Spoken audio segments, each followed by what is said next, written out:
Tlettiem il-bot mill-istrina għaddejjin l-aħħar preparamenti fil-kumpless sportiv Bormla.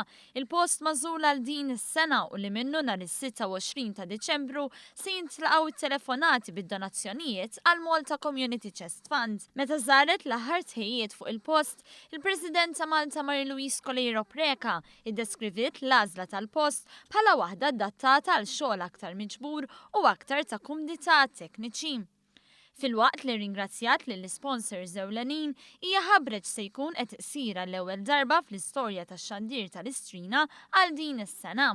Din is-sena se tkun iktar iffukata fuq TV show, imma wkoll ħajkollna l-viżibilità tax-xogħol kbir li l-awċin ikunu qegħdin jagħmlu, ġifieri dejjem l-awċin kienu jitellaw ħanajdu hekk wirja ta' talenti eċetera, però kien ikun hemm biss 3 darbiet bħala kollegamenti. Din id-darba ħajkun hemm 6 sigħat ta' viżibilità lil dak kollu li jkun qed isir għawdex.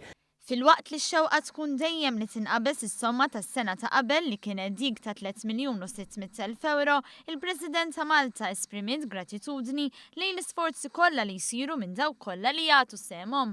Bekk kull ma jkun jonqos li jsir fl-istrina huwa lil Maltin u l-Awċin għal darb'oħra juru s-solidarjetà tagħhom ma' dawk fil-bżonn.